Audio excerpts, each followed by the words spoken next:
Seja muito bem-vindo ao canal Questões da Qualidade. Eu sou Anderson Guedes e hoje vamos continuar a nossa série sobre os principais vícios relacionados às análises críticas de indicadores de desempenho.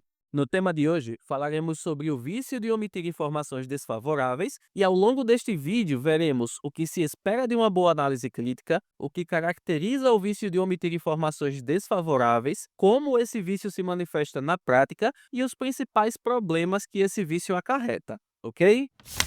Agora, indo direto ao ponto, no tocante ao que se espera de uma boa análise crítica, ela deve apresentar todos os aspectos relevantes do problema, do indicador, incluindo, claro, todas as informações desfavoráveis ou negativas, sem omissão nenhuma. É esperado que a análise crítica seja imparcial, sem distorções causadas por interesses pessoais, para evitar decisões tendenciosas que possam mascarar a realidade dos problemas. Essa expectativa se justifica pelo fato de que a transparência permite que decisões sejam tomadas com base na realidade dos fatos, garantindo que soluções efetivas possam ser direcionadas para as verdadeiras causas dos problemas. Tendo em vista tudo o que foi colocado sobre o que se espera de uma análise crítica relevante, o ato de omitir informações desfavoráveis é sem dúvidas um vício. Afinal, ele faz com que fatos relevantes sejam deixados de fora das análises críticas. Bem, não importa se os dados que você levantou na sua análise são positivos ou negativos para você, eles precisam ser expostos de qualquer forma. A respeito dos dados que são considerados negativos, esses precisam sim ser expostos de todo jeito, afinal eles representam oportunidades de melhoria, oportunidades claras para haver avanço, para haver melhoria de resultados. Geralmente, as pessoas omitem as informações negativas para evitar algum desconforto ou então alguns questionamentos. Porém, é importante destacar que essa prática compromete a completude e a transparência da análise, dificultando a identificação clara das causas reais dos problemas que impactam o indicador ou o panorama geral que está sendo analisado. Como consequência de seguir a via deste vício, temos discussões que se limitam a questões convenientes, evitando enfrentar os pontos que são mais desafiadores e relevantes. Isso cria barreiras para o aprendizado e para a evolução, já que a organização não tem acesso a uma visão clara e abrangente dos seus problemas. Assim, causas críticas acabam sendo negligenciadas, comprometendo a capacidade de lidar com o que realmente impacta os resultados. A resolução dos problemas, por sua vez, ocorre de forma parcial ou ineficaz, gerando inclusive desperdício de recursos e esforços. E aí, com isso, no fim de toda a história, instala-se um ciclo vicioso de ineficiência, no qual a organização fica presa em padrões de desempenho baixos, sem avanços significativos. Na prática, esse vício pode se manifestar de diversas formas. Eu trouxe aqui um exemplo para ilustrar justamente uma dessas formas que ele se manifesta. Acompanhe aí. Temos o indicador X, temos a sua meta e temos o resultado alcançado no período em que este indicador é avaliado. Conforme dá para ver claramente aí na ilustração, a meta determinada para o indicador não foi alcançada.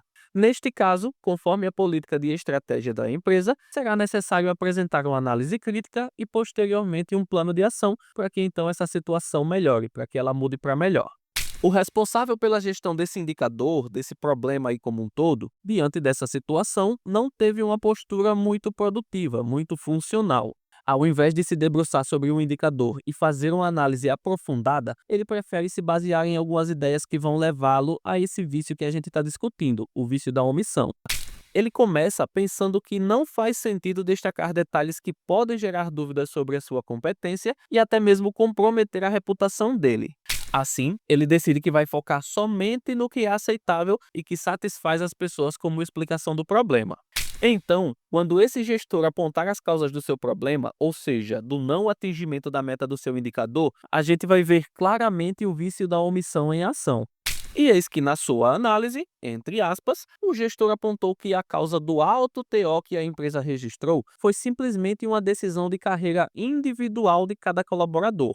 Então, com base no que ele apresentou, muitos colaboradores pediram demissão no mesmo período por esse motivo, uma decisão de carreira individual. Ok, a causa foi apresentada, as pessoas compreenderam e não fizeram lá muitos questionamentos, afinal isso pode acontecer de fato, né? Essa causa é plausível. Porém, o que não foi dito, ou seja, o que foi omitido e que é a causa real, inclusive relatada pelos próprios colaboradores que pediram desligamento, é a insatisfação com a liderança, causa que foi omitida porque isso afetava diretamente a imagem, a competência do gestor que apresentou essa análise. Ok, Anderson, mas a gente não pode assumir que simplesmente esse gestor não sabia dessa situação, não sabia dessa causa que era mais grave e ele simplesmente expôs aquilo que estava no controle dele, aquilo que ele sabia claramente que foi causa do problema. Tudo bem, a gente pode assumir sim essa questão, mas quando a gente está tratando de omissão, a gente está em uma situação em que o gestor sabe muito bem o que está acontecendo. Ele sabe que tem ali uma causa que é muito problemática e ele sabe que tem outras causas que não são tão problemáticas, aquelas que são mais light, aquelas que são mais brandas. E aí, observando esses dois contextos, ele faz uma análise de risco. O que é mais problemático para mim?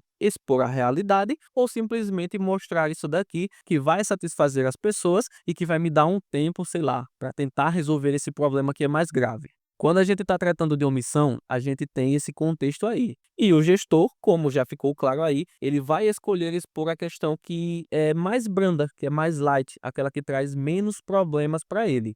Essa daí é uma maneira clássica desse vício da omissão ser praticado nas análises críticas aí no contexto das organizações. Esse vício, como já ficou mais que claro aí para todo mundo, imagino eu, ele traz muitos problemas para as empresas. A gente não está falando de uma ação despretensiosa e sem consequências importantes. Além das consequências que já foram mostradas anteriormente, ele compromete a visão estratégica da empresa, afinal, a ocultação de dados desfavoráveis pode gerar uma visão distorcida do panorama atual, dificultando a formulação de estratégias de longo prazo. Ele também reduz a capacidade de inovação, afinal, sem uma análise realista, as oportunidades de inovação são limitadas, pois os problemas não são identificados e abordados adequadamente. Além disso, ele compromete a adaptabilidade, afinal, as organizações que não enfrentam os problemas reais têm dificuldades em se adaptar às mudanças ou a novas condições de mercado. E ele ainda cria um ambiente de complacência, pois a omissão de dados negativos pode gerar a sensação de que os problemas não são tão graves, desestimulando a busca por soluções mais profundas e a melhoria contínua, ok? Em resumo, e para encerrarmos o tema de hoje, o vício de omitir informações desfavoráveis compromete a transparência das análises e prejudica a tomada de decisões assertivas. Sem uma visão clara e completa da realidade, os problemas permanecem mal resolvidos e os esforços aplicados tendem a ser mal direcionados, resultando, como já foi dito, em desperdício de recursos e na estagnação da empresa, da organização. Adotar uma postura de análise completa e transparente é fundamental para garantir diagnósticos precisos e implementar soluções que realmente ataquem as causas dos problemas. Além disso, a transparência fortalece a confiança entre as equipes e as partes interessadas, promovendo assim um ambiente de aprendizado e de evolução contínua. A escolha de encarar os dados, mesmo os dados desfavoráveis, mesmo aqueles considerados negativos, é o caminho para melhorar processos, é o caminho para corrigir falhas e é o caminho para alcançar resultados mais sustentáveis e consistentes, ok?